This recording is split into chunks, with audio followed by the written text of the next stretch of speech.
Beliau mendapat didikan filsafat Leibniz versi Wolfgang, namun terdorong untuk meninggalkan karena dua pengaruh, Rousseau dan Hobbes. Masa ketika dimulai dari inaugural dissertationnya pada tahun 1770. Putusan ini berlaku umum dan mutlak, namun putusan ini juga bersifat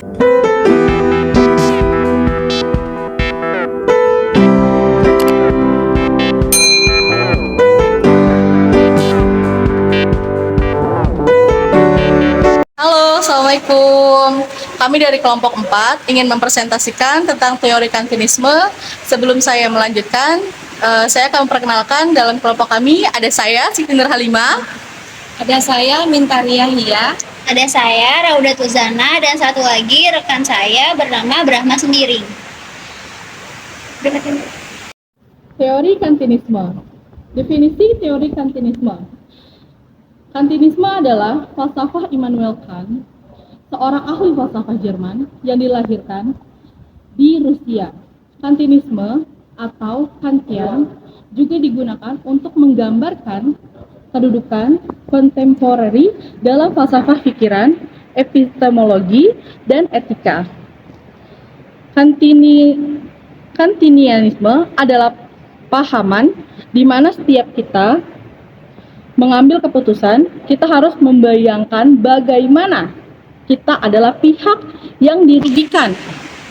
Pahaman ini menjelaskan bahwa bila dilakukan sesuai tindakan, maka tindakan itu dilakukan tanpa memperhatikan kepentingan orang lain. Pada abad ke-7, pada abad ke-17 dan ke-18, perkembangan pemikiran falsafah pengetahuan memperlihatkan aliran-aliran besar, rasionalisme, empirisme, dan idealisme, dengan mempertahankan wilayah-wilayah yang luas. Dibandingkan dengan filsafah abad ke-17 dan abad ke-18, filsafah abad ke-19 dan abad ke-20 banyak kemunculan aliran-aliran baru dalam filsafah, tetapi wilayah pengaruhannya lebih tertentu. Aliran-aliran tersebut adalah positifisme, marxisme, eksistensialisme, pragmatisme, kantianisme, neotomisme, dan fenomenologi. Etika Kant memberi tumpuan hanya kepada pepatah yang mendasarkan tindakan sebagai baik dan buruk. Kant menunjukkan bahwa banyak pandangan akal kita kepada apa yang baik dan apa yang buruk, mematuhi sistem itu, tetapi memanfaatkan bahwa mana-mana tindakan yang dilakukan atas sebab-sebab selain daripada tindakan yang rasional boleh baik. Kan juga memanfaatkan bahwa akibat sesuatu perbuatan dalam mana cara akan menyumbang kepada bernilai moral perbuatan itu. Hujah beliau menjadi bahwa dunia fisikal adalah di luar kawalannya, dan dengan itu kita tidak boleh bertanggung jawab untuk peristiwa-peristiwa yang berlaku di dalamnya. Bibliography. Immanuel Kant lahir pada 22 April di tahun 1724 di Rusia. Dari anak seorang pembuat pelana kuda, ditinggal di kota sepanjang hidupnya sehingga meninggal pada usia 80-an di tahun 1804. Keluarganya penganut Kristiani yang sangat saleh. Keyakinan agamanya itu sekaligus merupakan latar belakang yang cukup penting bagi pemikirannya, terutama masalah etika. Kan memasuki Universitas Königsberg pada usia 16 tahun. Setelah selesai, ia menjadi guru swasta. Kemudian, pada tahun 1755, ia kembali ke Universitas Königsberg menjadi dosen, dan tahun 1770 ia dilantik menjadi profesor terutama di bidang logika dan matematika. Immanuel Kant 1724 sampai 1804 umumnya dianggap sebagai ahli filsafat yang terkenal di antara para filsuf modern. Di sepanjang hayatnya, Kant hidup di daerah Königsberg di Rusia Timur. Beliau memiliki kehidupan akademik yang tidak berlangsung lama. Meski dia juga mengalami masa-masa perang 7 tahun, yang dimana Rusia menduduki Rusia Timur, Revolusi Prancis dan awal dari karir kekuasaan Napoleon. Beliau mendapat didikan filsafat Leibniz versi Wolfgang, namun terdorong untuk meninggalkan karena dua pengaruh Rousseau dan Husserl. Immanuel Kant hidup pada saat pencerahan di Jerman. Secara pribadi, Kant tidak memiliki pengalaman yang penuh tantangan seperti yang dialami oleh Socrates, Bruno, Spinoza, atau Rousseau. Saya akan melanjutkan pemaparan dari Saudari Siti, yaitu pemikiran Immanuel Kant. Perkembangan pemikiran Kant mengalami 4 jangka masa. A. Tempo masa pertama ialah ketika ia masih dipengaruhi oleh Leibniz, yaitu sampai tahun 1760. Periode ini sering disebut sebagai masa rasionalistik. B. Tempo masa kedua berlangsung antara tahun 1760 sampai 1770 yang ditandai dengan semangat skeptisme. Periode ini sering disebut periode empiristik. C. Tempo masa ketiga dimulai dari inaugural dissertationnya pada tahun 1770. Periode ini bisa dikenal sebagai tahap kritik. D. Tempo masa keempat berlangsung antara tahun 1790 sampai tahun 1804. Pada periode ini, Kant mengalihkan perhatiannya pada masalah agama dan problem-problem sosial. Karya Kant yang terpenting pada periode keempat adalah Religion with the Limits of Reason 1794 dan sebuah kumpulan esai berjudul Eternal Page 1795. Akar-akar pemikiran Immanuel Kant. Immanuel Kant adalah filsuf yang hidup pada puncak perkembangan pencerahan, yaitu suatu masa di mana corak pemikiran yang menekankan unsur rasionalitas berkembang dengan pesatnya.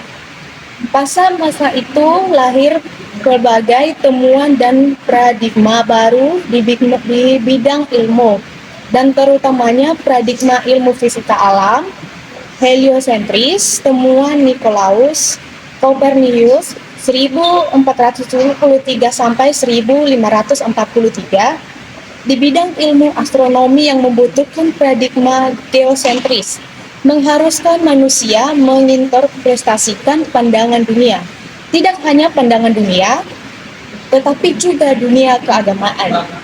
Selanjutnya, ciri kedua adalah apa yang dikenali dengan deisme, yaitu pahaman yang kemudian melahirkan apa yang disebut natural religion, agama alam, atau agama akal. Deisme adalah suatu ajaran yang mengakui adanya yang menciptakan alam semesta ini, tetapi setelah dunia diciptakan, Tuhan menyerahkan dunia kepada nasibnya sendiri, sebab ia telah memasukkan hukum-hukum dunia itu ke dalamnya. Segala sesuatu terjadi adalah suatu dengan hukum-hukumnya.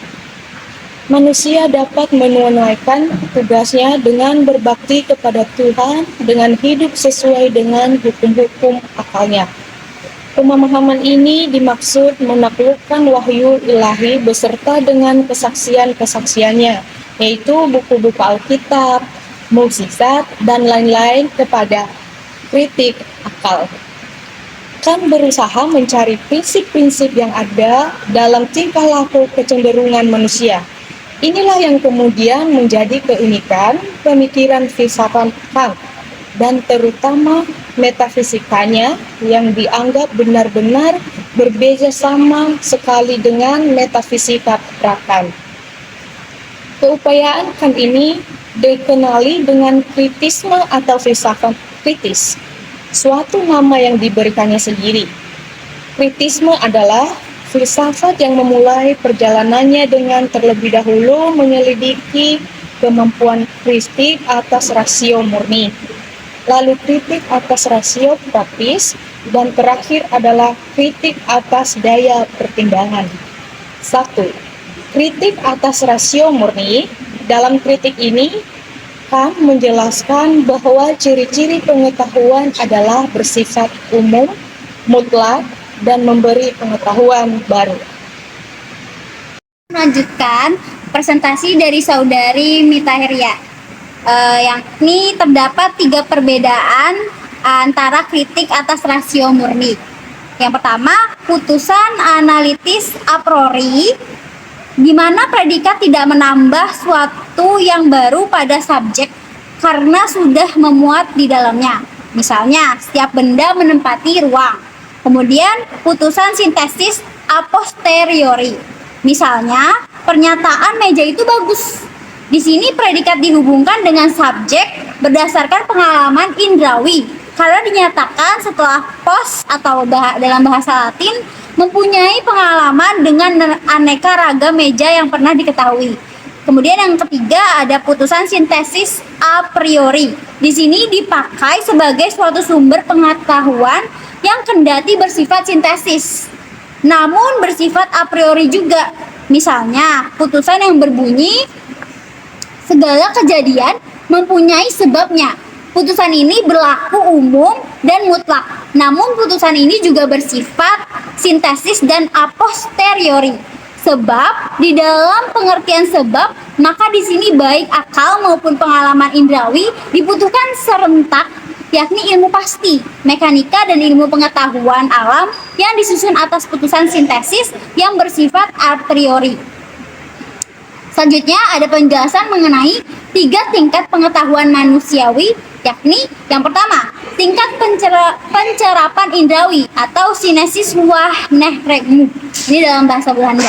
Unsur a priori pada taraf ini disebutkan dengan ruang dan waktu. Dengan unsur a priori ini membuat benda-benda objek pencerapan ini menjadi meruang dan mewaktu. Pengertian Kant mengenai ruang dan waktu ini berbeda dengan ruang waktu dalam pandangan Newton. Kemudian yang kedua, ada tingkat akal budi atau Verstand. Bersamaan dengan pengamatan indrawi, akal budi bekerja secara spontan.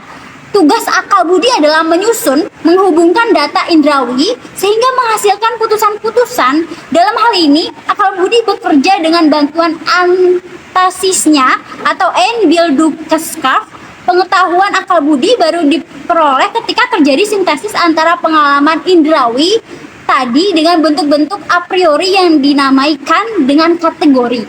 Selanjutnya yang ketiga, ada tingkat intelek atau rasio, atau dalam bahasa Belanda verstand. Idea ini sifatnya umpama, dalam perumpamaan disebut petunjuk kabur. Petunjuk-petunjuk pembuat pemikiran, seperti juga ibarat kata barat dan timur, merupakan petunjuk-petunjuk yang dianestesikan sebagai tingkat intelek sebuah rasio. Tugas intelek adalah menarik kesimpulan dari pernyataan-pernyataan pada tingkat di bawahnya, yaitu akal dan budi tadi yang kedua, atau bisa disebut sebagai verstand. Dan tingkat pencernaan atau pencerapan indrawi Sinus wahrnehming yang disebut sebagai yang pertama tadi, tingkatan pencerapan indrawi. Dengan kata lain, intelek dengan ide-ide yang argumentatif. Kendati Kant menerima ketiga ide itu dan berpendapat bahwa mereka tidak dapat merasai pengalaman karena pengalaman itu menurut Kant hanya terjadi dalam dunia fenomenal. Padahal ketiga ide itu ada di dunia noumenal yang berada di pikiran kita yang tidak nampak seperti ilusi, atau bisa disebut sebagai dunia gagasan, dunia batinnya, atau dunia kejiwaan kita sendiri. Ketiganya merupakan postulat atau aksioma epistemologis yang berada di luar jangkauan pembuktian teori empiris. Yang kedua, kritik atas rasio praktis. Maksim atau aturan pokok adalah pedoman subjektif bagi perlakuan orang atau perseorangan individu. Sedangkan imperatif atau perintah merupakan asas kesederhanaan objektif yang mendorong kehendak untuk melakukan perbuatan. Imperatif berlaku secara umum dan mendorong kehendak untuk melakukan perbuatan yang lebih baik ke depannya. Pemikiran etika ini menjadikan Kant dikenal sebagai pelopor yang melahirkan argumen moral tentang adanya Tuhan. Sebenarnya Tuhan dimaksudkan sebagai postulat sama dengan pada rasio murni dengan Tuhan dengan tahapannya sebagai rasio praktis bekerja.